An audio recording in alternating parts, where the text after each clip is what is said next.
Yeah, and not too far away, certainly from the mall area, the Century 16 theaters where the shooting happened. It's just a matter of minutes.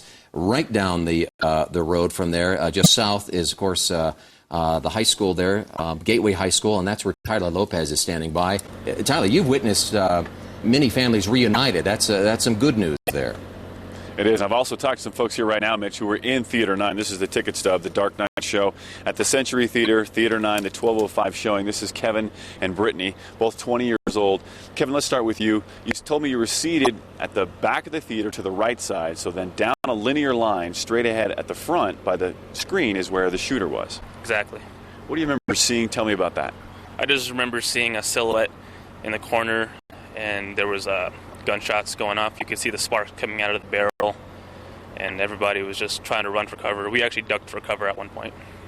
Duck down to protect yourself. Exactly. Did you hear bullets going past you at all?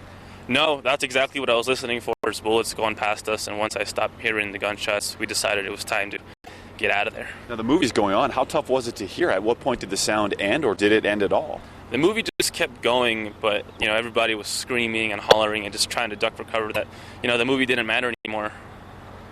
And the flashes of light, do you think that was a handgun, a rifle? You may not have an idea on that perspective, but I'm wondering if you could tell. Well, it was definitely, it wasn't a handgun.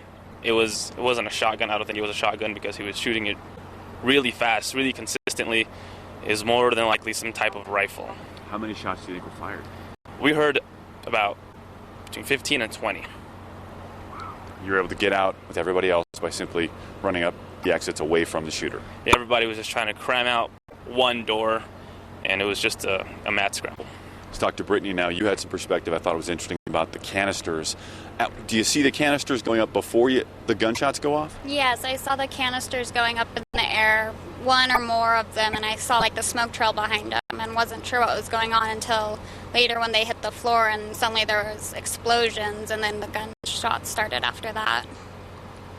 So you think at least one, maybe more than one canister? Yeah, I saw multiple smoke trails behind them up in the air. How did that smoke affect you? How close was it to you? We didn't actually feel it until we were heading up towards the exit, but we were pretty high up, so I'm sure the people down below felt it a lot sooner. There's been some talk about the folks who were killed, 14 now, many others, dozens, possibly 50 or more injured. You saw children in this theater. Yes, there were lots of kids, families there, and probably some of them might have got hurt, unfortunately, which makes it even more devastating. Tell me about your feelings, your emotions, now that you've had a chance to process this. It's been 5 hours now. Any anger, any animosity? You were talking about how emotional you felt.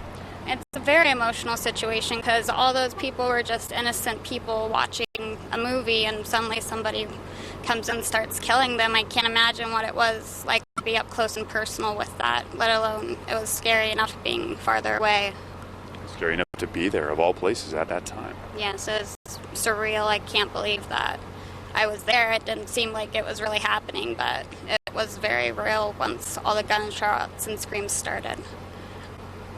I hope you're able to process that. Now that you've talked with police, did they offer you counseling or any assistance with dealing with some of your emotions? The guy I was talking to gave me his card and said to call me any questions, concerns, anything I needed. So that was very reassuring.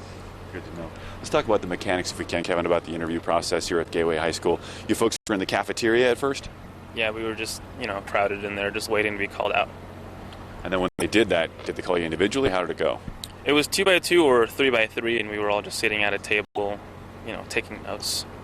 And they also took pictures of you, right? Well, they took pictures of us with our information just so they can keep track of it. And then when they interviewed you, it was done separately?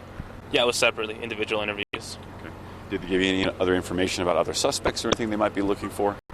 No, they didn't give us any of that information, actually. Okay. Yeah. Let's talk about you. Last chance here. Now that you've had a chance to process this 5 hours later, how are you doing? It's funny because you can lose your life at any moment. So it feels like I have a new lease on life right now, just because I was very lucky. Good to talk to you too. I'm glad you're all right. Brittany and Kevin in Theater 9. Frightening scenes.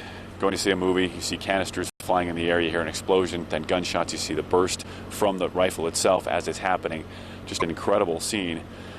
Here at Gateway High School, they are doing interviews. So if you've got folks who were in one of those theaters at the Century Theater complex within the town center of Aurora, this is where they want you to go. They want to talk to you. If you don't know if your loved one or friend has been injured or worse, this is also where they want you to go to find out and try to reunite with those folks. We've seen some of those reunions. They've been very positive, but then again, we're reminded here how dangerous and devastating and frightening that scene was inside the theater. Anna, Mitch.